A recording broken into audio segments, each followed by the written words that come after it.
Welcome into the best in paranormal podcasting. This is Darkness Radio. I'm your host, Tim Dennis. Great show today, folks.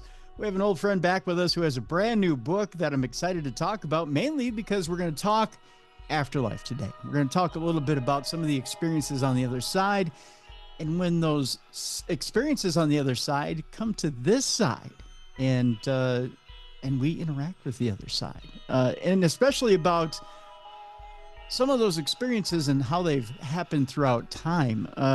Daniel Bourke is back with us today, and his books are fascinating in that he does his research, folks. He really does bring those tales from back in time and even to current day, and then presents them and psychic phenomena through time and culture in this particular book. The book is called Telepathic Tales, Precognition and Clairvoyance in Legend, Lyric, and Lore. And I had the pleasure of being able to sit down and read through this book, and really did enjoy this book. In case you don't remember, Daniel Bourke is an author, poet, and songwriter. He has a background in the natural sciences, the arts, and the video game industry. He has previously been published in the Journal of the Society for Psychical Research, New Dawn Magazine, and the journal Dark Lore. He lives in Dublin, Ireland. And as you may remember last time, I'm a little jealous. Speaking of, and then I'll just a side note, we'll bring in Daniel. We have teased before that Brian J. Cano is going to be in Ireland over Halloween. We have a link in the description of this program. By all means, through our partner, Mysterious Adventures Tours, you can sign up for that. And who knows, maybe you'll run into Daniel while you're over there. It's a large country. It's not like it's a small burg or anything, but you never know. You never know. Are you going to be at the Puka Festival? I don't know, Daniel. Is that one of the things you do? Maybe I will. Maybe I'll bilocate there. Maybe I'll be here and there. There you go. You never know. But welcome back to the program, Daniel. Appreciate having you. Likewise. Thanks for having me, Tim. I appreciate the invite back. It's our pleasure indeed. So let's just easiest question of the day. What got you to write about this particular topic about the other side and in the particular telepathic tales and whatnot? Well, with the first book that we spoke about, which was Apparitions at the Moment of Death, it was kind of during the research for that book that I kind of started to just come across all of these varying types of kind of extrasensory experience throughout the kind of records of folklore, or like it could be the kind of legends of indigenous tribes, for example, or it could be the Norse sagas.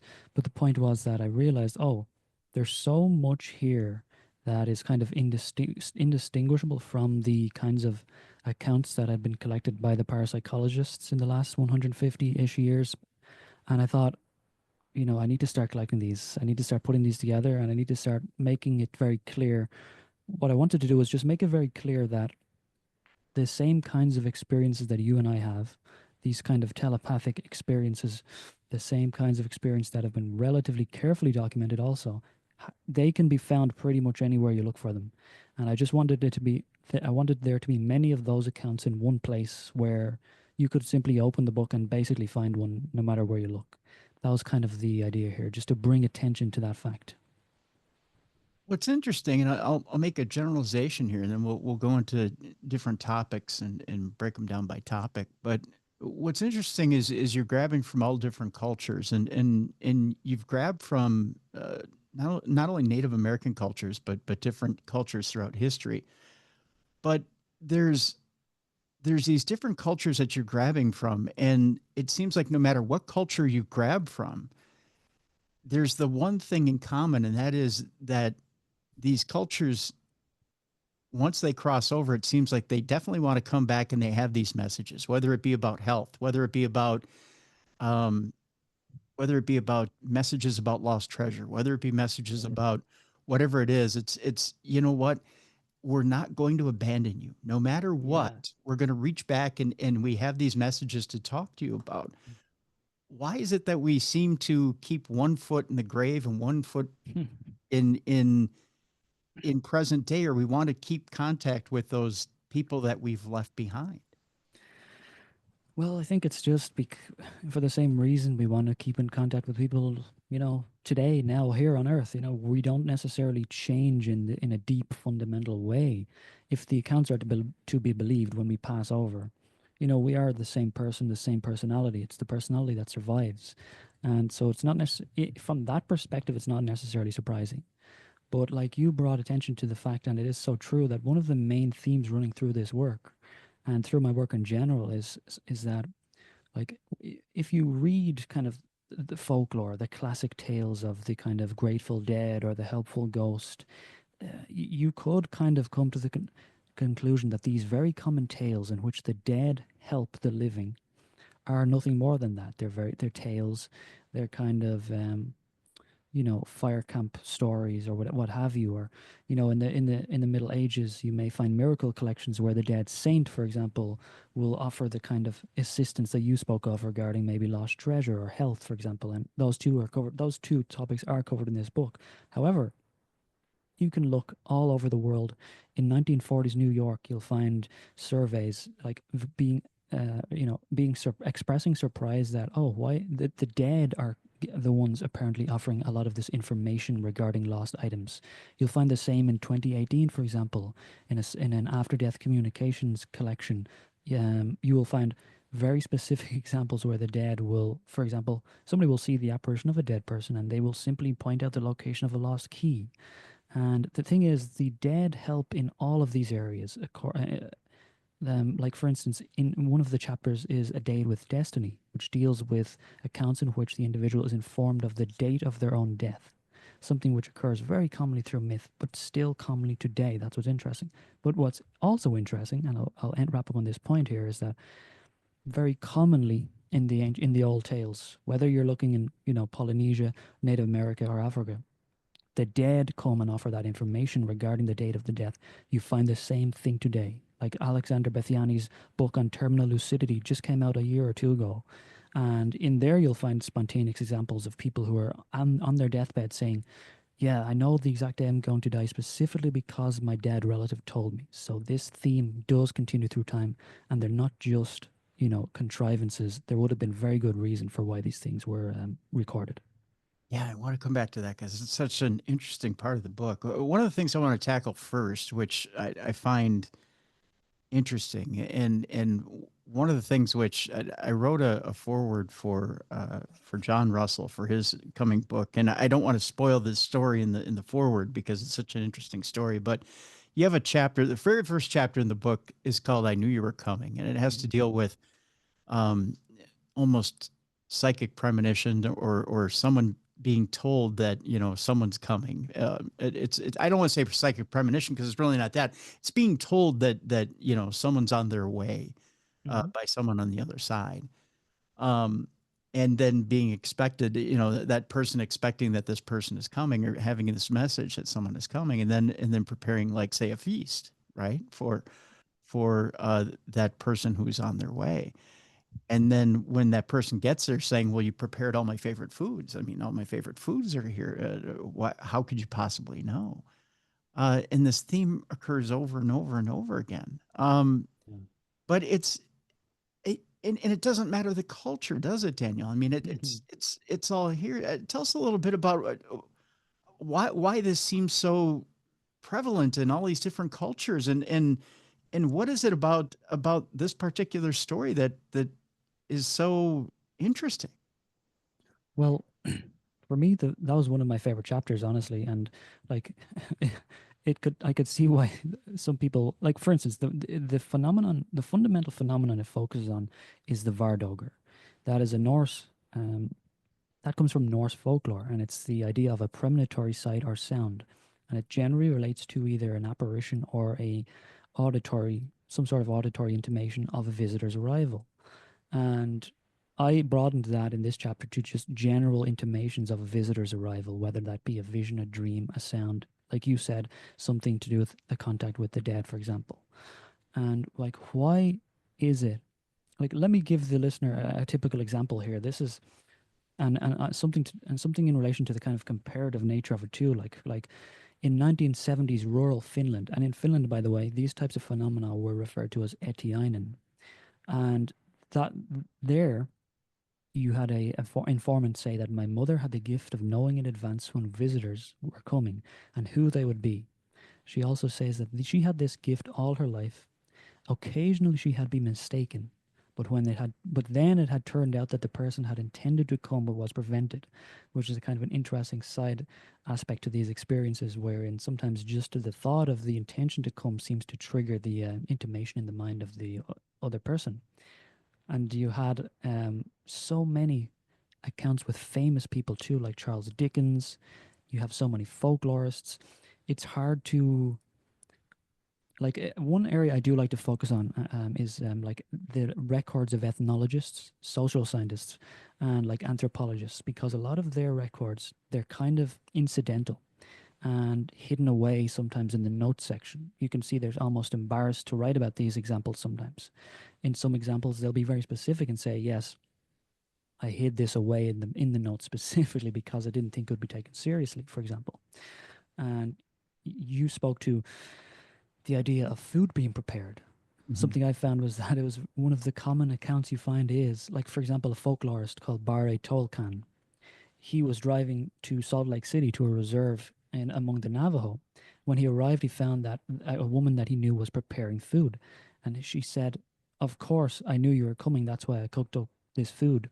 And it was apparently due to a dream. And Tolkien notes that there was no electricity, no phone, or even windows in the house. And he had, quote unquote, no doubt that these things occurred, although he made it very clear the difficulty in explaining them.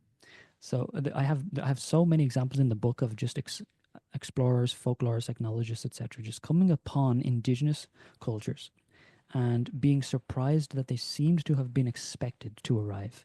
And that is something that I found very interesting. And you find it everywhere, as you mentioned. You find it no matter where you look. And just to be not to ramble too much, but to come back to the very first point of your question, why is this so common?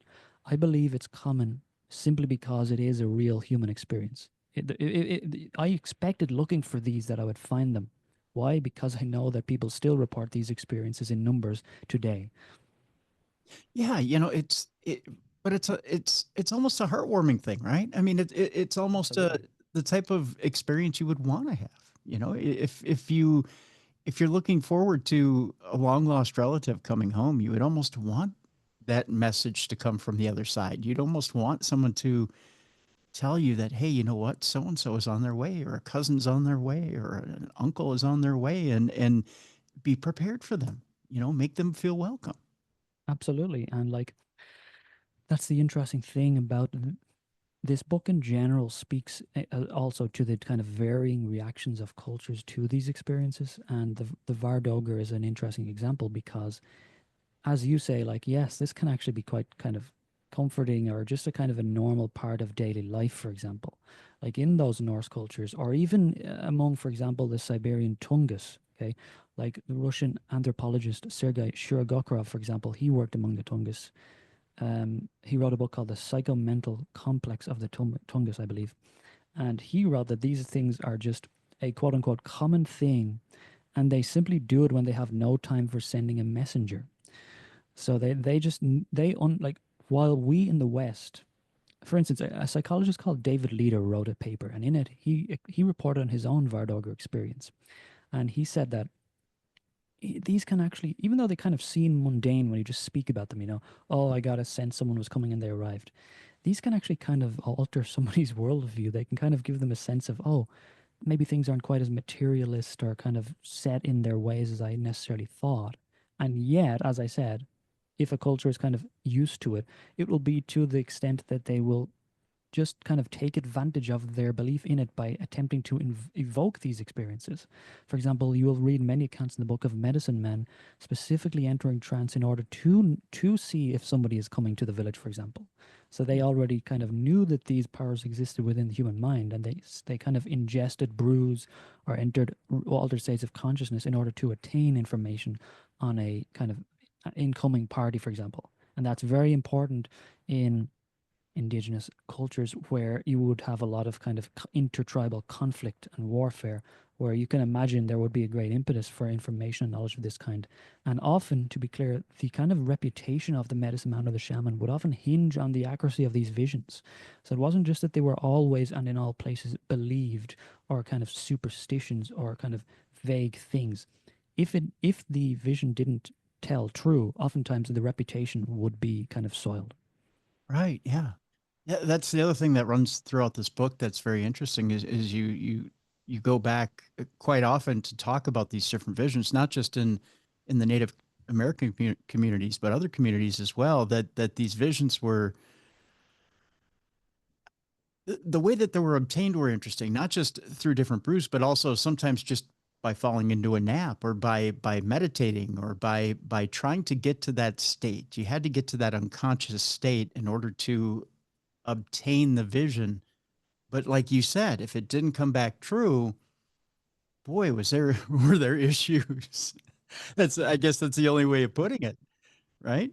I mean, absolutely. Like, this is the thing that's important, and that I do try. It's not like a deep kind of expressed focus of the book, but something that does bother me. And like a lot of the early, the reality is that a lot of the early social scientists, including specifically the most influential ones, the likes of Tyler, who wrote Primitive Culture, for example, like they came at they came at these cultures with the sense that they were inferior in many ways. They had this ethnocentric perspective, which in and of itself kind of had they were almost like the culmination of the kind of like the kind of post enlightenment like rationalism that and it almost went too far to the point where now every dream, now every belief in a dream is a superstition. Now kind of the idea in general of a dream telling true couldn't ever even be the case because these things can't happen. So they brought these biases into the field with them. But the problem is they failed in many cases. They failed to distinguish between normal dreams, the average dream, symbolic dreams, and veridical dreams, dreams which do coincide with the external world. Okay, Yeah. and that is the important aspect to these books. And it can be as mundane as, like, I'm actually working on another telepathic tales at the moment, and in there there are many accounts of what I call mundane telepathy, where you will just find examples of indigenous dreams where the individual says that a local tree was being chewed on by an armadillo or something of that kind. They wake up, go and check if it's true. The tree has chew marks in it. Just these kind of little things that, it's not to say that all dreams are therefore true if they're reported and veridically. The point is that we need to distinguish between those two kinds of dreams before we dismiss all kinds of dreams. And that's something that is important to me. Well, I know, Daniel, we talk on this show, and we've talked about it before about lucid dreaming and how when someone has a lucid dream where a spirit comes in, it's there's just that feeling, right? There's that feeling like it's a dream outside of just the brain trying to work itself out. Like it's like we're trying to work something out in our sleep. We know the fact that, if it feels like we're floating on a cotton candy cloud and unicorns are coming by, and we know what that dream is, and that's okay. We're having a little fun in our sleep, as Yeah. opposed to our grandfather coming in and telling us, what the insurance policy is under the bed. If you go and find it there, there's $10,000 there waiting for you. Cash it in. Make sure that, by the way, when you do that, you pay this bill that's over here, right? Mm. Specific stuff like that, as a message. And when you see grandfather, he goes and he touches you on the arm, and there's an electric feeling. You know that there's something to that. That's very specific.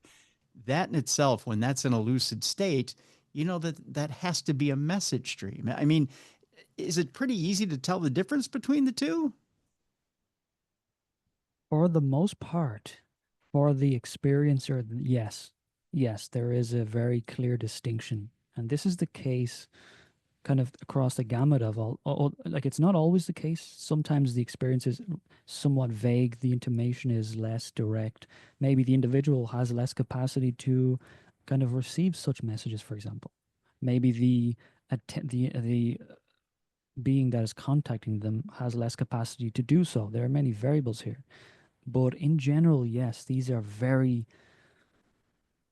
kind of like the core, they can be kind of, again, they can kind of even if it's as mundane as a lost item, or finding the location of a herb, for example. Something that comes through the folk tales very commonly is that whether it's a dead ancestor or a spirit or a fairy or an ogre, maybe in a Japanese folktale, they will give you information about the location of a plant that will cure a specific disease, for example. And over again, we hear, this is what happened. It wasn't a mythologized dream. We do that too, but we also have these veridical dreams. That's what has been ignored.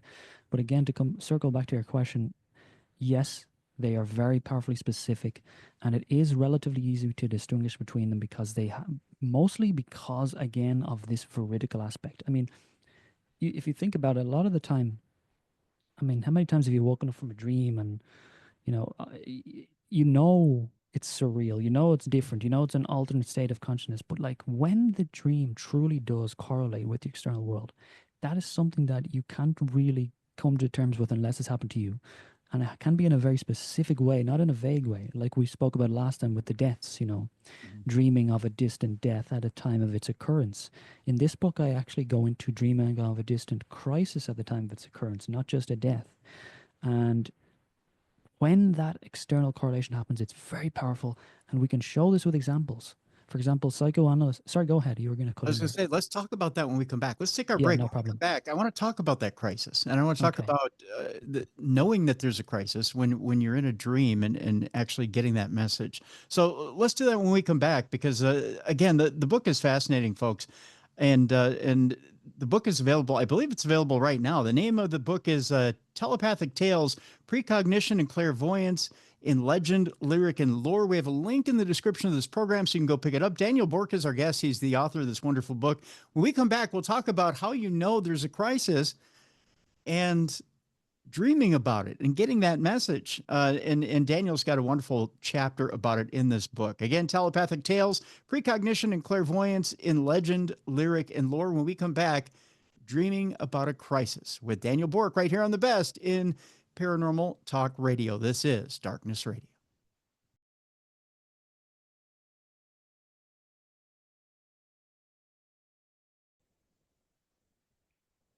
Welcome back to the best in paranormal podcasting. This is Darkness Radio. I'm your host, Tim Dennis. The book is Telepathic Tales, Precognition and Clairvoyance in Legend, Lyric, and Lore. The author is Daniel Bourke, and he's our guest today. Daniel, before the break, we were teasing about the fact, and I wanted to hold it up for after the break here, the fact that you said in the last book we were talking about being able to sense someone's death in a dream, and I've had those type of dreams previously. I talked about that in the last episode when we were together, being able to sense my grandfather's death when it had happened. You were going to talk about being able to sense a crisis through a dream. Explain to people what that is exactly. Yeah, so one of the early on in psychical research, one of the main areas of focus was, and one of the main findings was that commonly these kinds of veridical experiences, visions, and dreams they did tend to kind of militate around crisis and death. Now, the jury was sometimes out on whether or not they were more remembered around crisis or death, or they actually happened more around crisis or death. But certainly they're more reported around crisis and death. And I think the crisis apparition in those days took up most attention. However, there were also many cases reported in which the individual became aware of just a distant crisis in general. Most often of a loved one. Um, for example, like I also should say that like one of the main reasons I wanted to look for these accounts cross culturally is because that really hadn't been done. There hadn't been that kind of comparative work done. You could look into the work of the parapsychologists in the 50s and the 60s, maybe find a scattering of these accounts. Same in kind of many popular books dealing with psychic experiences in the last 20 or 30 years. But I wanted to show that, the idea that a dream can inform of a distant crisis that is unrelated to a death is also very, very common. And they come from across the gamut again. And just as a basic example, I opened the chapter with a certain nurse, Arlene center wall. Okay, this is from the Journal of Christian Nursing in 1997, and she just had the experience. She was a nurse working at and she had a patient in the Montreal in the hospital in Montreal, and she simply heard a quote unquote small voice within her exclaiming regarding a patient in another part of the hospital. It simply stated, "Miss Bellinger is hemorrhaging." Okay, so she just hears this mysterious voice in her head, follows up on it. Turns out that she goes to that room. The woman was hemorrhaging, and a nurse there asks her, "How did you know?" And she replies simply, "I don't know how I knew, except that I heard a small voice inside me and I believed it." And that's kind of a very basic example of these kinds of experiences. But I found that these kinds of experiences were kind of like there's an ancient, you could like, okay, so that's 1997, for example, and you could just go to Sosipater, who was a mystic in antiquity, and she had the experience wherein in real time she was in a carriage and she had a vision, and she was kind of known for having these kinds of visions. And the account tells us she, in the midst of a discourse on the nature of the soul, suddenly becomes silent and cries out, "What is this? Behold my kinsman Philometer riding in a carriage. The carriage has been overturned in a rough place in the road, and both his legs are in danger." The vision later turns out to be exactly accurate. This was the exact distant crisis that had occurred. And this vision turned out to be kind of convincing to people of the individual's general power as a mystic. So that brings me to another quick point to say that despite the fact you find these accounts among mystics, you find them among saints, and despite the fact that they're openly kind of used to speak to that individual's power, okay, again, we can go back to the nurse and many other accounts. People still have these experiences today in indistinguishable form. That is the kind of key message of this book again, and it relates the same in the crisis accounts. Now, speaking to that, as well as not only knowing that someone's in crisis or in trouble, there's also a date with destiny as well. Someone having that the idea that they're going to be warned that, you know what, you also have fate in your way. You're going to get that message that you can't you can't what's the word I'm looking here for? Escape the clutches of death, maybe. There you go. Exactly. Escape destiny. Yeah. Yep, you can't get away. I mean, Mm. you can't escape it. There's nothing you can do to escape your fate, which is a little chilling as well, right? It can be. It can be chilling. The thing is, okay, so I don't necessarily take that as the full takeaway message from my research on that chapter, because in that chapter I speak about the Greek concept of what's called mora, Moira, and that's the idea that our fates are set out from the beginning. Maybe we come here with a specific goal, for example. Mhm. However, they are also they can also be changed. You don't necessarily have to fulfill that. It's not written in stone. I should be clear, it is written in stone, but that doesn't mean it's necessarily going to come to fruition. So there does seem to be an element, at least if we are to believe. I'm coming from the evidence of the tales that I've collected, and what they say is that in some cases the fate seems to be set. In some cases it doesn't. In others, it's kind of both. It can be both, and I think that there can be some comfort in that rather than a chill that may go down the listener's spine. To me, it's just the idea that you can get the bell ringing from up above and time is up. Mm, That to me is I don't know. Maybe it's the ultimate optimist in me, or the I don't want to say the ultimate cheat in me, thinking, maybe I can squeeze one more day out of it. Maybe I don't have that date hanging over me that's always been yes. predestined from the time I was born. That maybe I can squeeze one more day out of it, or maybe, Mm, maybe I can make that deal with the devil, so to speak. Again, it's yeah. only in quotes, air quotes. Um, that maybe it isn't such and such a day, and it's not written in a book somewhere that Mm. I can get out of it. Um, Do you mind if I speak to that a little? yeah, go ahead. Because yeah, like it's interesting because there are actually accounts where somebody does squeeze more time out of it. Like for instance, like something I did find in a lot of the tales, and the reader will see this in the book, is that like just sometimes they're given a date. However, if they have a kind of a unfinished, goal or something they want to get done before they die, they can be afforded extra time. And you can look at that in the tales and the myths and say that's kind of interesting. It's kind of an interesting literary device, what have you. It's kind of a cool idea for a story. Mhm. However, if you look at the near death literature, something that comes out there is the very same thing.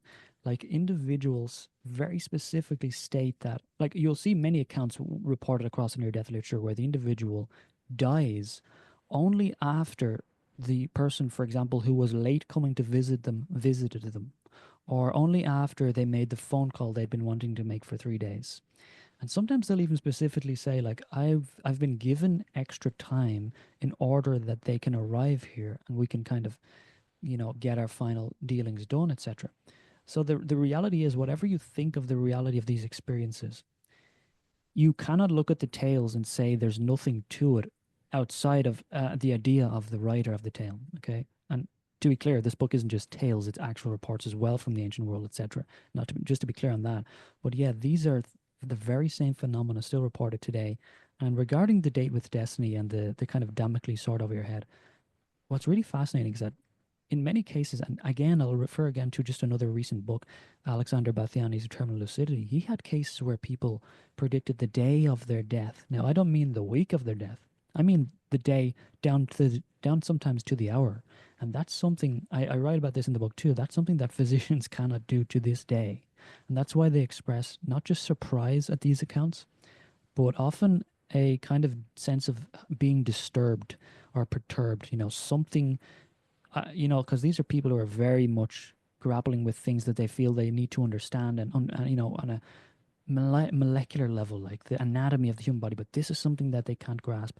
Why do these people know when they're going to die? It's a mystery every time. Yet they do, and this comes out again throughout the tales. There's a story in the book, and I forget the gentleman's name. Forgive me. Who goes and gets a clean shirt, clean trousers, which is the custom of the day. Puts them on. Says he's waiting for the sunset, and goes up to what is it, the top of the hill. Rests in and says, I know that at the end of the day I'm going to die. And then Oh, yeah, yeah, and then simply lays down and goes to sleep, and that's it. He's done. He yeah, predicts yeah. the very hour of his death. Yeah, an And extremely deadpan almost, like, forgive the pun, but he seems to be like deeply accepting of it. If I'm trying to remember the account specifically, I believe it was an African account, maybe. I'm trying to yeah, find it. However, like a perfect kind of replica of that account, an example that speaks to that, would be the account of an early 18th century French journalist, Anne Marguerite Petit de Noyer. Okay, so in the book I write that she seemed to know something those around her did not. She arranged her funeral, draped her house in black, carried out many other death-related rituals, despite appearing entirely physically healthy. And that's something that's very important, because today still physicians, and by today I'm speaking about literally today, but also the last 20 or 30 years, for example, of kind of clinical publication, medical publication, and also near-death publication. They don't actually have, they're not expected to die. They're not necessarily in any immediate danger of dying, yet they do die. And again, I will stress that is also another aspect that comes out in the tales as far back as the Bible. You have accounts in the Bible wherein it's very specifically noted that they weren't unwell, yet the physician expressed deep surprise that they were saying they were going to die, and yet they die. But mhm, circling back to the French account, despite her appearances of being healthy, and everyone complaining about the tasks that they had to do, she quote unquote died on the very day and at the hour that she had indicated. And this is the kind of fundamental medical mystery of this. You have, like, if you allow me to kind of ramble here a little bit, apologies. Jean oh, van Bronckhorst, medical social worker, she wrote, quote unquote, in every nursing home, hospital, and hospice I've worked at, nurses and social workers tell stories with awe about someone they knew who seemed to know or choose the very moment of their passing. Peter Fenwick, very well renowned in the field of near death studies, former neuroscientist, he's passed away recently. He wrote that, quote unquote, these sorts of things happen all the time. It's quote unquote, it's very unnerving They know for whatever reason they have a prescience. It's a definite feeling that they'd have that they're going to die. And I would say 95% of the time they end up dying in front of me. And quote unquote, it's very disturbing to me. That kind of speaks to the disconnect that we have with these types of phenomena, which would have been considered entirely normal at the deathbed of so many others outside of Western culture. Yeah. Yeah. And, you know, to kind of, to give you an offshoot of that and to give you an idea of a little bit of my world, right? Hmm. So I had sepsis quite a few years ago. And you talk about, and I'm going to go way back into our conversation here a few minutes ago. When you were talking about having a second shot at life, or that sort of Damocles hanging over your head, and talking about near death experiences and feeling like you might be on borrowed time. Remember, we were talking before the show and talking about having a second chance at life, right? Yeah. So after I had sepsis, and remember before the show, I told you I kind of felt like without modern medicine, I probably would have been dead in my 40s. Yeah, yeah. Right. I really do feel that. I really do feel like without modern medicine, I probably would have been dead in my 40s. And I Mm. really felt like after I had sepsis, I kind of got a second shot at life. Like Mm. this was kind of, you know, okay, not like borrowed time. Don't get me wrong. That's not the concept here. Yeah. But it's kind of like a second birthday, right? Like you're like, okay, slate's wiped clean. This is like a second rebirth. Like, okay, you've got a new shot, new beginnings. You're gonna wipe all that old crap clean. This is like if you want to start anew, it's not a new timeline, but it's like if you want to start anew, like if things would have kept going the way it was going, this was going to be your end date. Like Absolutely. right when you had sepsis, this could have been the time where you would have expired. But being that you were spared, now you probably have a new expiration date. We're not saying it's anytime soon, Yeah. but you know, you have a new expiration date, and we're not going to tell you when it is. It's set out here. It's a secret. It's a secret, right? Right. It comes like a thief in the night. All that other stuff, right, Daniel? You Yeah. know how it goes.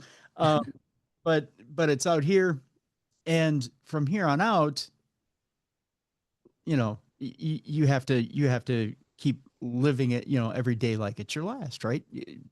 Go out there, take advantage, seize the day. You know all those other slogans. Absolutely. In retrospect, when my mother had her surgery, when she had her heart surgery, um, and had her pacemaker put in, Hmm. uh, her doctor told her, and again, I always believe in positive language whenever it's time to have a procedure, right? Because if you're not thinking positively, chances are you're going to have a negative outcome. And you are probably much like the people in that we're talking about here, and I'm going to bring it around full circle. Hmm. The people who are saying, well, it's my time to go, and go up to the mountain, and they put on a fresh pair of clothes, and then boom, Yeah, yeah. they're gone. I believe you can will yourself to the grave. If that's the day you believe you're going to die, you're going to go, right?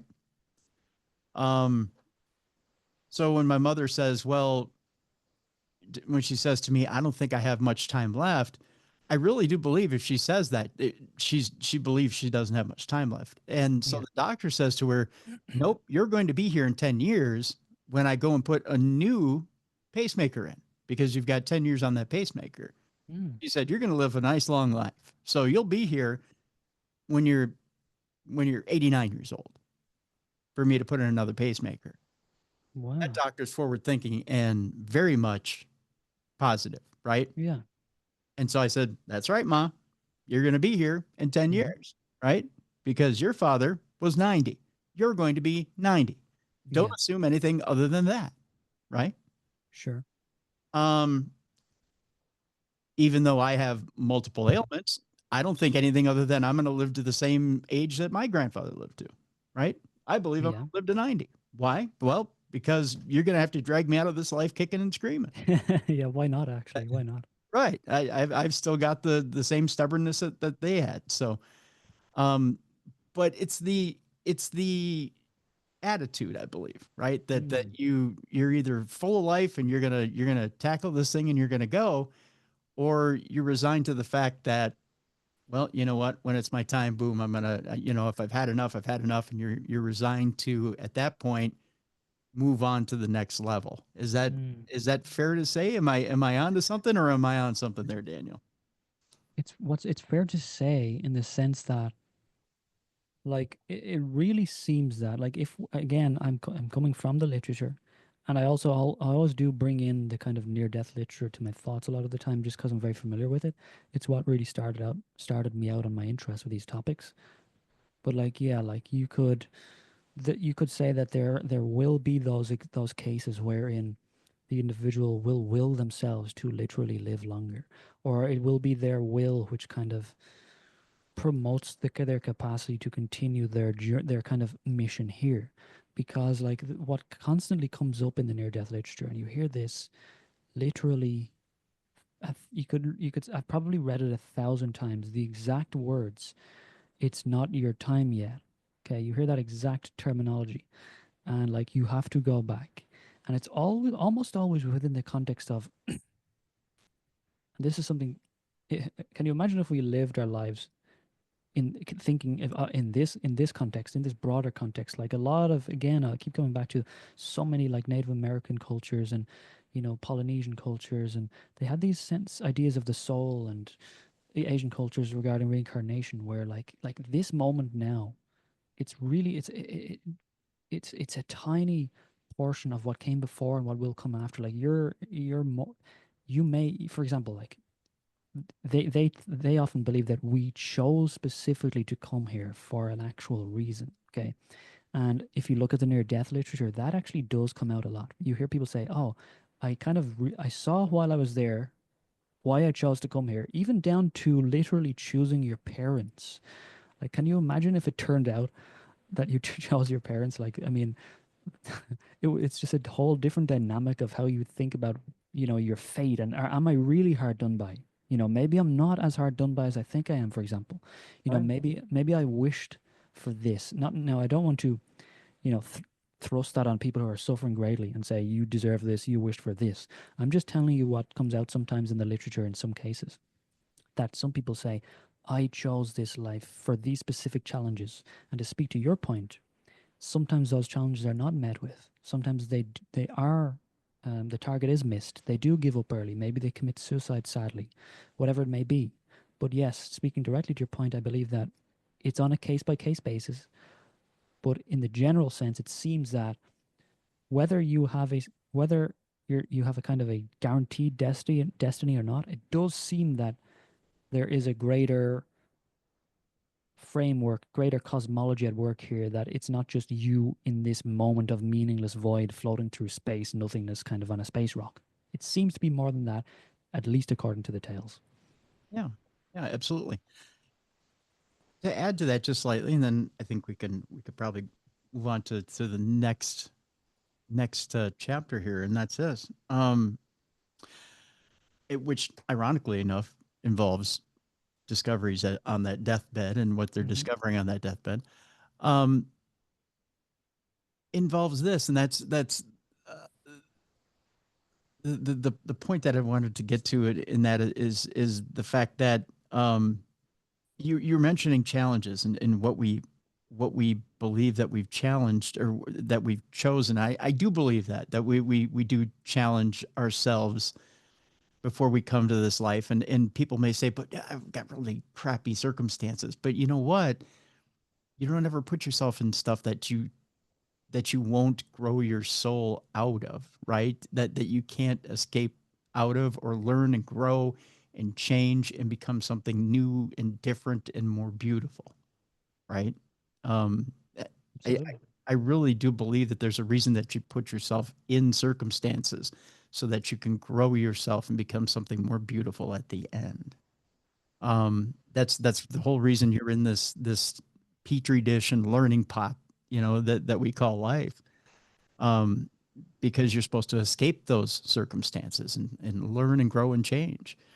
Um, not to get on my soapbox or anything, but it's kind of like starting out at a minimum wage job. You're not supposed to be at that minimum wage job forever. You're supposed to graduate and move on and learn and grow and change and become the thing that you're supposed to become in this life. You're not Yeah, supposed to work at McDonald's forever, right? That's absolutely. not the idea.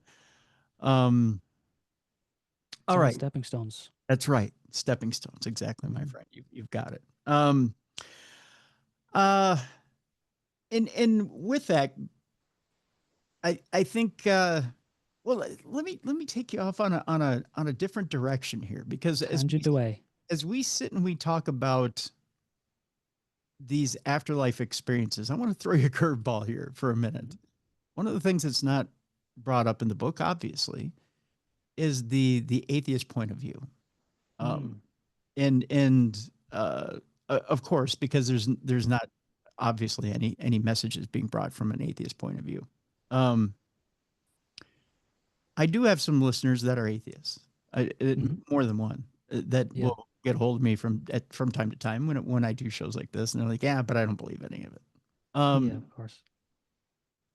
in your realm, when you do books like this, Mhm. does the atheist point of view ever hit you? And do you ever look at any of this stuff from an atheist point of view and think to yourself, does any of this stuff seem too fantastical to you from an atheist point of view? And do you ever take a skeptical side to things and go, some of this does seem a little too fantastical? Mm. Absolutely, absolutely. Like, I, if you, when, if you, for me, this book is about presenting the other side of the story, the other side of the kind of assumptions of Western ethnologists and anthropologists, etc., and kind of put it on the table for the reader to decide what these stories mean. And not to dodge, but I will say that, like, yeah, I am quite skeptical of many of the stories. For example, we'll say from the lives of the saints or miracle collections of the Middle Ages, in the sense that it's very clear some of these are contrived. Now, are you speaking to, whether or not some of the stories are contrived, or whether or not there's a basis to kind of any of these experiences when you speak about the atheist perspective? Because, yeah, for the most part, they don't. An atheist obviously would kind of a priori dismiss the possibility of these things even occurring at all. Um, Oh, hold on, sorry, you could. my Yeah, were internet. you cut out? Yeah, let's do this. No problem. Okay, continue. Was I speaking to what?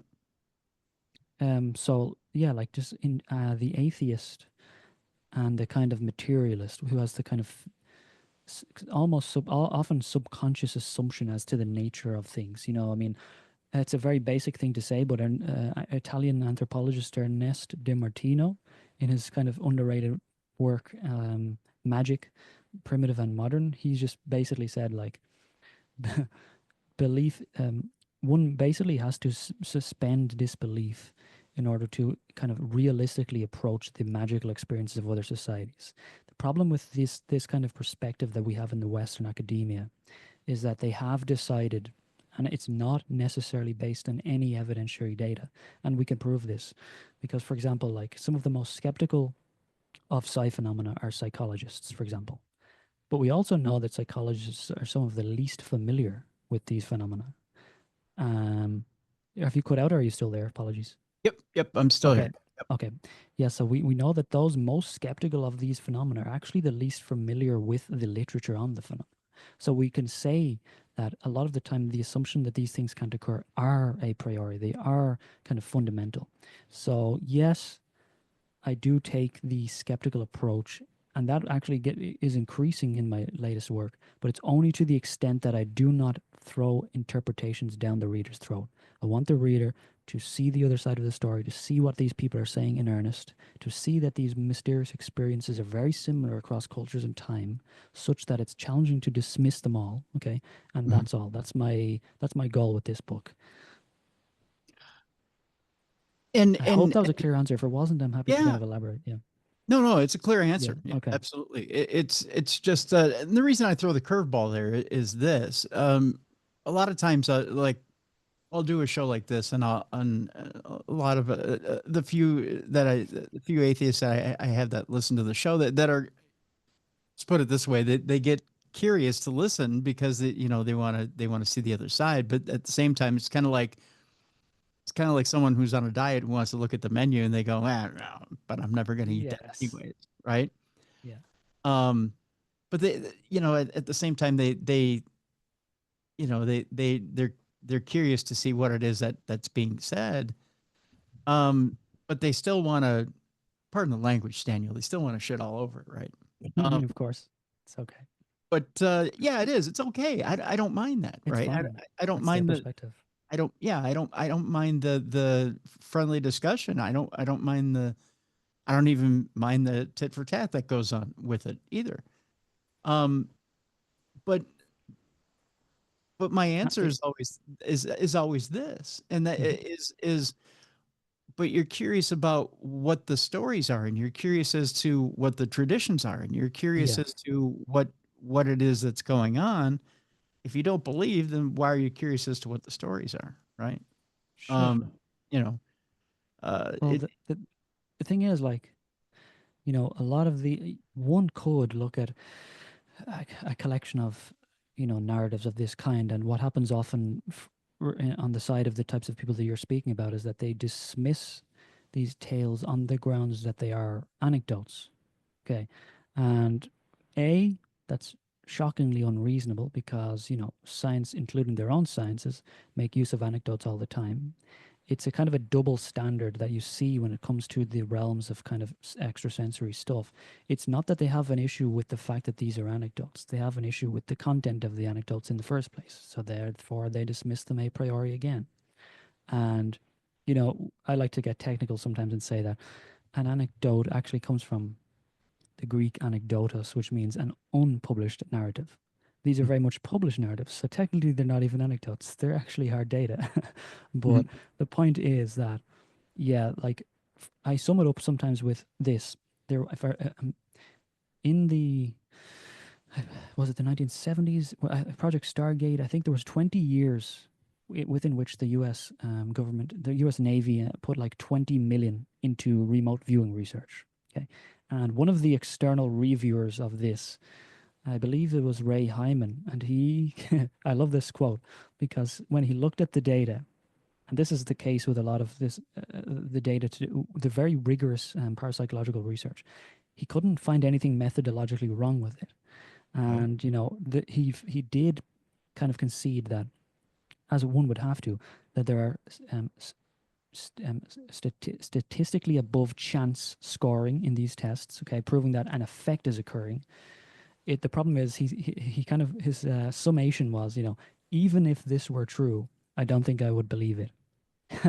So that really sums up the approach from a lot of those kind of hard-nosed skeptics. But like you said, there's no issue with good conversation and skeptic, and like I'm highly skeptical of so many of these things in these fields, for example, myself. But yeah, it's about you know questioning your kind of, do you have a kind of a philosophical bias that won't allow you to even approach the possibility of such things? Like if you're a philosophical materialist, you already believe that anything that suggests consciousness could be separate from the body is inherently false. So someone is making it up, it's a glitch of memory, it's this or that. There's no even possibility to, consider the alternate explanation. So that can be a kind of a that can be a problem in conversation and debate, unfortunately. But yeah, it kind of is what it is. yeah, yeah, I understand. There's something that tripped my memory there from the book when you were talking there. You talked about some of the things that you could sometimes be skeptical of, or some of the things you could sometimes be skeptical of. And one of the rituals you talked about, there's Muslim ritual where they were talking about things they were wishing for, where they would talk, and they would write stuff down, and then they would what is it? They would write stuff down, then they would go and take a nap on it or something in front of Yeah, you know what I'm talking about? yeah, I think that was the Istikara ritual, Yeah. where they would try to attain a actual type of dream regarding like a veridical, some sort of veridical dream, information about the external world. Is that the one when they slept on the? Yeah, I Let me think see if I can get it here. But go they ahead. do Go is ahead. yeah, I think what it is in order to obtain knowledge about something, they would write Yeah. it down, and then they would go to, so is it go to a tomb and then sleep on the actual Yes, they would sleep on the saint's tomb to sleep in on order the to attain a dream. Yes. yes, in order to obtain the dream. Yes, in order to get the knowledge is what it was. Yeah. Yeah, and so on that you go, okay, well, but if you look at it, if you okay, so if you take even an investigator's look at it, that's nothing more than the wish, right? Hmm. It's nothing more than what we're doing modern day, power of intention, right? So you Yeah. want information, and you want to get that information from the universe. You're writing it down, or it's nothing more than just putting it on a wish board and trying to bring it into fruition by manifesting it, by putting it out physically and Absolutely. asking the universe to make it into reality, right? Absolutely. And again, that comes back down to your kind of like if you believe that your internal world, the mind, the imagination, this mystery we call consciousness, is fundamentally separate from the external world. If you believe that there is no sense in which one takes account of the other, if you believe that like your brain and all everything you've ever known and ever loved and ever will love is a kind of a epiphenomenon of the brain, or it's entirely separate from the kind of external meaningful machinations of the kind of cosmos, then of course you're going to look at a story like that and think there couldn't possibly be any reason why they would do that or that it would work, etc., etc. But these are people who, it's not just that they, but again, I keep coming back to this, they sleep we already know, like you probably know this from lucid dreaming, like, and dreaming in general, like intent is key when it comes to dreaming. Okay, the Yeah. more you have the intent, the more you turn your thoughts towards these things, the more you dream, the more vividly you dream, the more likely you are to have a lucid experience. So it's those kind of experiences which would have been the basis upon which why people would even go to these tombs in the first place. They have experience with these things. They have experience with dreams telling true. Like if you know somebody, for example, who had the experience that many people have today, where again, we'll just speak again to the location of a lost item, for example, then of course you're going to potentially go to the tomb of a saint or perform in early modern England. There were many divination rituals towards these types of things. Yeah, so it just kind of comes down to again your sense of the internal world and its connection to the external. And these tales tell us that there is a deeply meaningful and inseparable connection between the two, and one kind of there is a meaningful connection between the two, such that one seems to actually care about the other. Almost, it's almost like the universe takes you into account. In other words, that's what these tales tell us. The very opposite of what we believe in the West. Right, right. Um, there's a couple things I wanted to cover before we left each other today here, Daniel. One of the things is kind of interesting because there's actually a relative involved in this deal. So I wanted to talk a little bit about getting the location of treasures, tombs, and visionary boons and whatnot. So you actually wrote about one of my great aunties in your book, Joan of Arc, and Oh, finding a sword, which I thought was kind of cool. So as I was reading, I went, "Hey, there she is."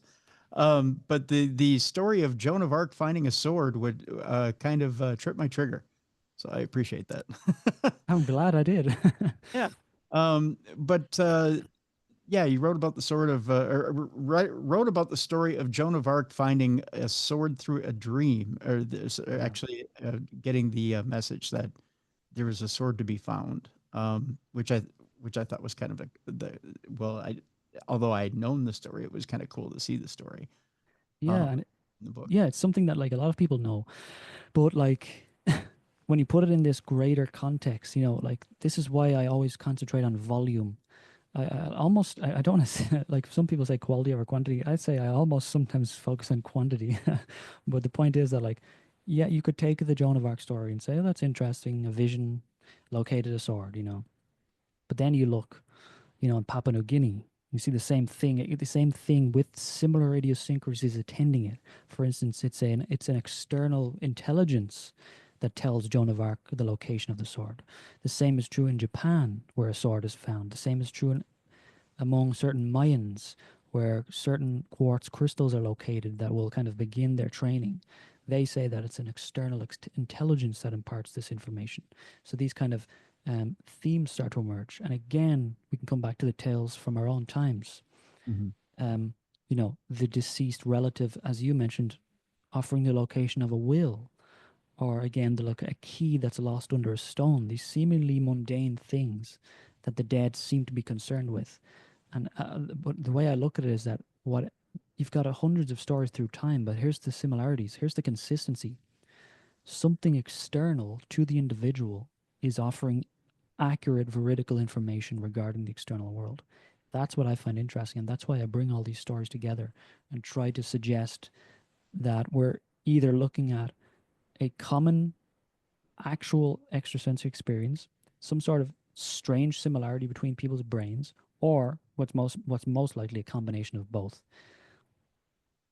You know, although the I was kind of I was kind of eager to talk to you about this. Although the Catholic Church would have you believe it, because Joan of Arc is a saint. Although they would have you believe that um, she received her knowledge from God, that she had channeled that knowledge from God. Do you actually believe that Auntie Joan had been getting those voices from elsewhere? Maybe it was a relative that popped in and said, Yeah, "You know what? Maybe I this think so. the sword is here."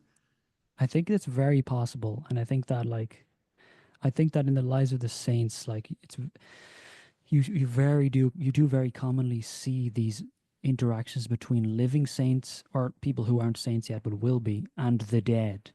And it's very, very interesting how similar these interactions are with the dead that the shaman has with the dead.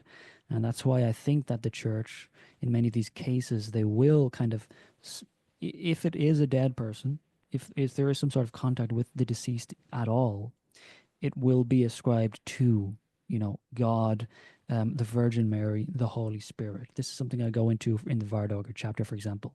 One of the keys there is that there's often a third party messenger that imparts the information that someone is coming, okay?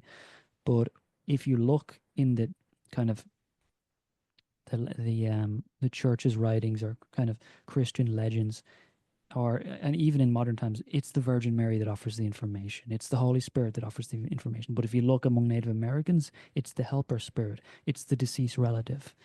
If you look here among us, for example, it could be literally like an ogre, some sort of strange, mysterious being. The point is, though, that ultimately, no matter what's really happening there, the the same pattern is occurring.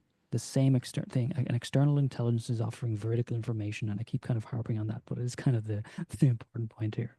But yeah, Joan of Arc was probably talking to dead people or Yeah, spirits or something, yeah. something beyond. I tend to think when you take a harder look at it that she was a psychic medium, right? That Absolutely. that she probably had contact with the other side, and that she was pulling knowledge from the other side. Yeah, you see this with a lot of a lot of like mystics in the kind of 15th, 14th, like 13th centuries. You see so many mystics who, if you look in their early lives, they're often like cataleptic, or they go into trances very often, or they kind of they they they freeze, they become paralyzed, and they're very clearly entering some sort of trance state, the same type of state that we do often see ascribed to kind of trance mediums, etc., etc. And again, you could even look in those early saints' lives, like the likes of John of Cupertino, for example, or Maria de Agreda. Like, you see that they also kind of purposely or not purposely suffered very severely in their early lives, often physically, and whether that's kind of self-flagellation or just their external circumstances. And like to the point where you could imagine almost one entering an altered state of consciousness, that someone is undergoing so much suffering, which again brings us back to the kind of shamanic connection. I don't want to speak too strongly on that point as a fact, but I see it as a strong connection between the shaman and the saint, that there's a lot of suffering, physical suffering, and altered states in the early lives of both of these types of people. So Mhm. so my sense is that a lot of the time the church in their stories, or the hagiographers in their stories, took those kinds of local folklore to do with shamanic initiations, etc., and in some cases implemented it in the lives of the saints in order to make the transition easier for pagans, etc. Yeah, no, I'd agree. I'd agree on that as well. Um, you deal with in the book. I don't know if I want to go to shared visions first and then deal with the cures, because we'd already kind of talked about cures a little bit. But you know what? Let's deal with cures real quick, and then we'll talk about shared visions.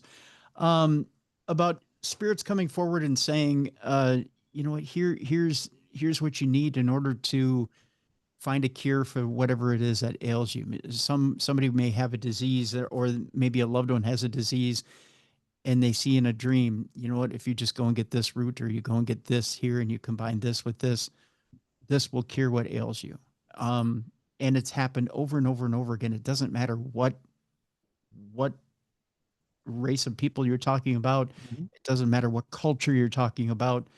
Um, it's happened over and over and over again that these ancestors come through and say, you know what, if you just try this, this will happen. It's amazing that it's almost like, again, if you talk to musicians, they talk about being able to funnel this knowledge through this Mm. universal well, you know. um, and it seems like physicists or scientists on this side get the knowledge as they're working on this side to develop new drugs by using what's around them, by using plants, by using different roots and whatnot to be able to synthesize new medicines. But yet, from the other side, they're saying, you know, if you just take this and this, you'll be able to concoct what it is you need. So, with that, I would ask you this, Daniel, as you wrote this chapter, as you're acquiring these stories, do you believe that there's this universal well of knowledge that maybe these spirits are pulling this knowledge from and trying to give us this knowledge? Well, I think that to be completely honest with you, I do think that's a very strong possibility. I do believe that in many of these cases, the dreamers are in no way misrepresenting what occurred to them. For example, like I make it very clear in the book that like there are ways in which dreams are mythologized. Like for example, somebody may observe the behavior of an animal, and the animal is scratching a certain tree, and it turns out that that tree, the animal was limping and maybe then wasn't limping 20 minutes later. So people observing that will say, interesting, what's going on with that tree? They've discovered the tree has a painkiller in it. And they then write a story around that where an animal helper kind of showed me this, etc. However, they're very clear. They make very specific distinctions and say that very clearly. In many of these cases, you can look at the folklore of anywhere, whether it's Peru, you can go from Peru to Greece, you can go to kind of again, like the Philippines, like you just find the same story over and over. Same in Nepal, you know, I dreamed that some external third party, whether it's a deceased relative, a spirit, etc., again, told me the specific location of a plant, and it turned out to be there, and it is often specifically for a cure. And you know, if we can look at one of the good examples is kind of the Amazonians, who say that this is how they attained.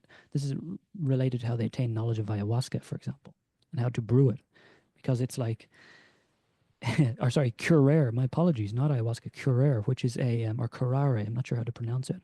It's which is a sedative, very powerful sedative, and like Jeremy Narby wrote about this in The Cosmic Serpent, and he wrote that according to the usual theory, Indians stumbled upon nature's useful molecules by chance experimentation. But he writes that in the case of curare, this seems improbable, and why is that? Because, quote unquote, it is necessary to combine several plants and boil them for 72 hours, all while avoiding the fragrant but mortal vapors emitted from the broth. The final product is a paste that is inactive unless injected under the skin. It has no effect if swallowed. He writes that it is difficult to see how anyone could have stumbled upon this recipe by chance experimentation. Now, we're not appealing to incredulity here, because sure, these things can happen by chance experimentation. The point is that these people over and over, whether it's the Tucano in South America or whether it's a tribe from Nepal, they specify that it was a dream that offered this knowledge. And when we look for correlations in modern times, we find again the same thing. Okay, we find, if I can find the example here off the top of my head, I don't remember the details, but it was one moment. I believe it was the Mark Ruffalo, a celebrity. He Yeah. discovered that he had a tumor in his brain from a dream. He said that in the year 2000, quote unquote, I had a dream that I had a brain tumor and it was like no other dream I'd ever had. Having told this to his doctor and receiving a disbelieving reply, it turned out that there was a tumor discovered behind his left ear, which Ruffalo later said, quote unquote, I knew it. Now, that's an interesting example, but there are also many examples throughout the book where people still today report encounters with the dead who are offering the information as to not so much how to get better these days, because we have such advanced kind of medical technology, there isn't that much need to it, but if someone needs to get better, or if they're sick, or where, or how, or the fact they are healing will be revealed to them. They'll actually see in real time, and then it will be confirmed that they healed at that moment, for example.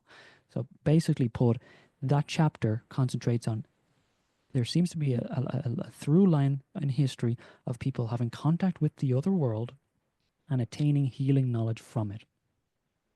Yeah. I'm still having trouble speaking about it succinctly, but I'm trying my best. No, it's fascinating stuff, and just the fact that whether it be individually or as a group, that people are getting still to this day are getting cures for things and getting healed from the other side, whether it be, like I said, whether it be individually or as a group, we're still finding um, solutions to issues. It just seems like it's never enough and never quickly enough, right? Um, we still have these massive ailments that affect our world, but um, you know, but it seems we like do, we do. individually, we're people are getting what they need depending on the case, right? Absolutely, and that's it's a good point. Like from the kind of the way I look at it is like, yeah, like all people at all times aren't necessarily supposed to be healed of all things. Mhm. There again, it comes back to our sense of why we came here, etc. And like maybe there are certain things we are meant to undergo. Maybe like I wouldn't imagine it's the case. Like if it turned out that we were here for a reason, for example, if it turned out that we were designed and we chose to come here and we have a destiny, I would imagine that it wouldn't necessarily be. First of all, we could say that you know people will say we still have cancer. Like Stephen Fry says, I don't believe in God because bone cancer in children. Okay, to me that's ridiculous because for all we know, like that child, according to this cosmic perspective, that child came here specifically in order to impart this deep node of empathy, this one part of the planet where, because when babies and young children undergo things like this, like the family comes together in this very specific way. This particular type of empathy is engendered. People kind of like what it's like when you see a child who's suffering in that way. Like it brings something out in you and other people. The point is that like it may have been the case that was such things actually have a, in the broader scheme of things, not to say that it wasn't bad and horrific for that family, but it's kind of part of a grander scheme of things, and it will have a massive effect that spreads out from that node of people. So a lot of this does just boil down to your perspective on things like why is it that all people aren't getting cures? Well, maybe they're not necessarily supposed to. Maybe there's meant to be a challenge in it. Maybe we're supposed to kind of find our way upon these things in some cases on our own, etc. So I leave the door open to a lot of possibilities. No, you're absolutely right about that. Absolutely, absolutely. Before we last one before we leave today, the last chapter in the book is about I know what you dreamed, share visions, double revelations, the ultimate truth. Tell me a little bit about shared visions and about what it is that people being able to hook into other people, and especially through dreams. What is that Hmm. that is so fascinating? Well, with the shared dream, something that I found for again speaking to the theme of the book, what I found interesting was that, like historically speaking, one of the common dreams that it turns up in the romances or the legendary tales or in the medieval dream visions are these shared dreams, these experiences in which two people share the same space. Or like the prince dreams of a princess and maybe years later discovers her, that exact person, recognizes her from the dream, and she says, I also dreamed about you. And I was like, I just, it struck me that, oh, this is interesting because I've seen these accounts like from among parapsychologists too. Because as it turns out, like those classic tales, like in the Welsh Mabinogion, I think it's third or fourth century, it's certainly very old, one of the oldest prose texts in the Welsh canon. The dream of Maxen Wledig, one of these ancient dreams, very kind of renowned vision in which he sees a woman, he becomes lovesick, he won't eat, he won't drink. He sets up a mission to find her. His men travel and eventually find this woman from his dream. People still have the same experiences today. People still claim in surprisingly large numbers to have dreamed, not only to have dreamed of their lover before they met them in life, but that their lover also dreamed of them, that they had been interacting in dreams before meeting in life. And again, these are things that will be entirely unsurprising to, just for one example, the Tarajans of the Philippines, for example, because they believe that the soul leaves the body at night and may meet with other souls and may visit other places. So if you come upon a person or a place that you then have a kind of a deja vu or a deja reve, that feeling of being here before, or the sense that I definitely have been here before, they have an explanation for it. They have a cosmology for it, but we don't. Do you let me ask you this. Have you ever had a shared dream where you've met somebody or feel like you've met somebody before and then met them in this life? I will say that to dream of someone, and this is actually the subject of my next book, to dream of someone before meeting them in life. It's very interesting. I have not had that experience myself. However, I do believe I've when I was younger, I did have many shared dreams, and I'm a twin, and I grew up with my brother, and we many times in our youth would share dreams with each other, and the other would then say, I just had that exact same dream. And it would be to the point where we would kind of know what was going to happen next in the dream as he spoke about it. That's not something I really kind of have spoken about much, but that is something that did happen to me when I was younger. And yeah, so I didn't have like a kind of a personal kind of investment in it based on that. To be honest, I actually only remembered that it happened after writing the chapter. But Yeah, yeah, I did. I have had those experiences. Have you? What about yourself? Have you ever had experience with that? I have. I have. Really? It's not something I've ever talked about on the show, but Okay. I have dreamt about Forgive me. I'm I'll just sweating a little here. I'll just put it this way. I have dreamt about someone that I knew I would meet. Um, Really? yeah, Really? when I was Okay. older. Yeah, Fascinating. You don't yeah, have to obviously speak about it, but that I can tell that's a fascinating dream, and yeah. And that it was is. very powerful. And I knew I saw their face, and Mhm. I knew the minute I met them that I had dreamt about them when I was a teenager. Wow. Yeah, Amazing. yeah. Yeah, that's fascinating. I've collected probably about 600 of those accounts from, biographies, journals, letters, you know, legends, myths, etc. And those will be put together, not to promote another book while I'm doing telepathic tales, but yeah, that's something I'm working on. And damn, I wish I spoke to you beforehand because I could have included it in there. It would have been cool if you would allow me, of course. But yeah, I think it's something that I don't think people realize, like, still happens so commonly today because it's not necessarily spoken of. It's not something you would tell somebody really. Like, I dreamed of this person before I met them. It kind of sounds like you've lost your mind, Yeah. unfortunately, these days. But yeah, whatever you believe about the reality of these experiences, they're very common. They're very, very common today. Huh. These shared dreams too, by the way. Yeah. And I just what was odd about the dream is I was passing them, and you're gonna think this is odd too. I was passing them at that age. So we were both teenagers at the time. Okay. And as I was passing that person, I said, I will see you down the road. Like Wow.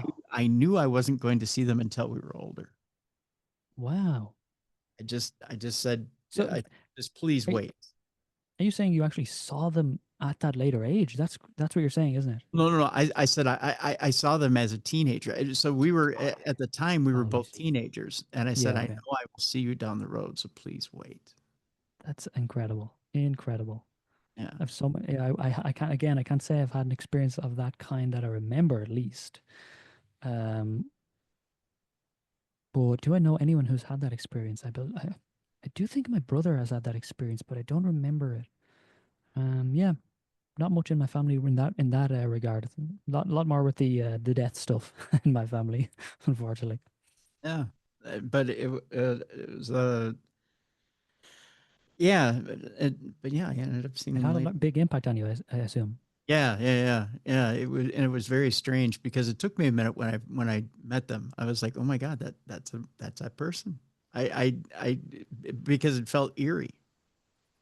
I could It, imagine it's yeah, yeah, incredibly uncanny. I had to sit there and go, wait a minute, I know this person from somewhere, and I had to think, and I went, oh my god, I know where that. it- yeah, because it's like seeing a ghost when you see him.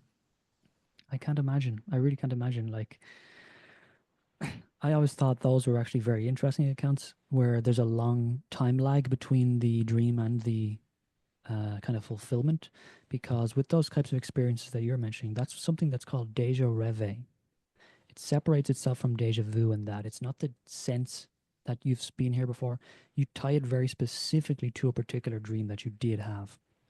And a lot of the kind of common skeptical explanations are, you know, you're there's probably you're probably going to see someone in the street who you feel like you dreamed about before at some point randomly. But I like when there's a lot of time between the experience because I think, well, if that's the case, surely that would have happened by now. Why did it take so long to quote unquote kick in? That's Yeah, just something. And I it seems I always like to say it seems like time does wait for some men. So yeah, yeah, yeah, but yeah. there are many of those accounts, many. It was bizarre, that's for sure. It was definitely bizarre. Well, folks, the name of the book, and it's a fascinating one at that. It's a good book. I encourage you to go get it. It's in the description of this program. Is Telepathic Tales, Precognition, and Clairvoyance in Legend, Lyric, and Lore. Daniel Bourke is the author of that book, and it's available right now. We have a link in the description, so go get it. Go get it, Daniel. I want to thank you so much for being with us today. Thanks, Tim. It was a pleasure. Pleasure's all mine, my friend. Pleasure's all mine.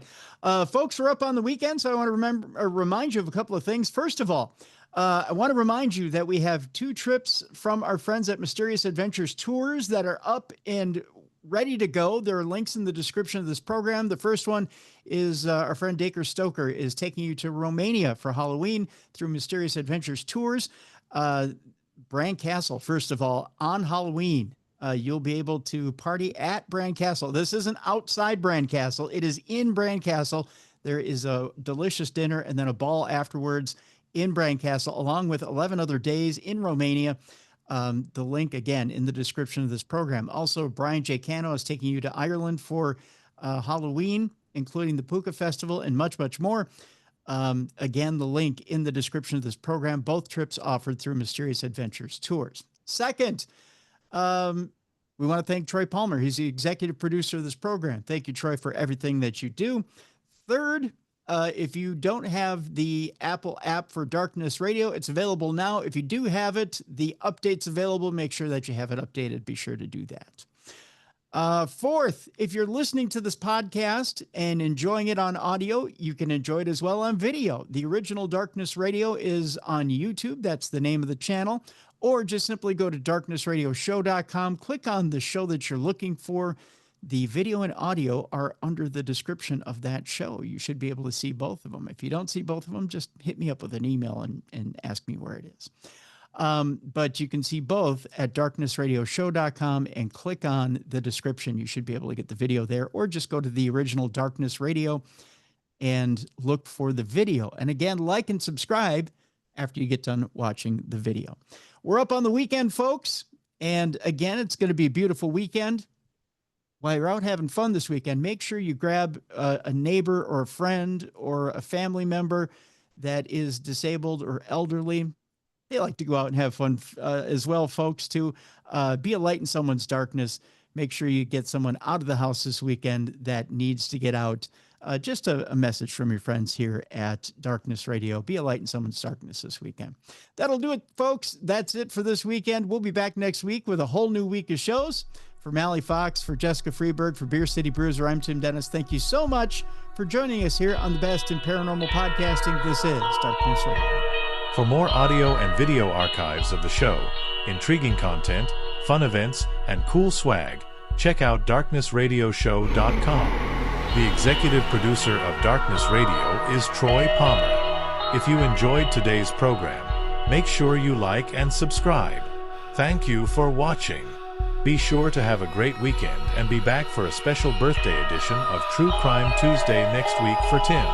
And remember to go out and be a light in someone's darkness this weekend.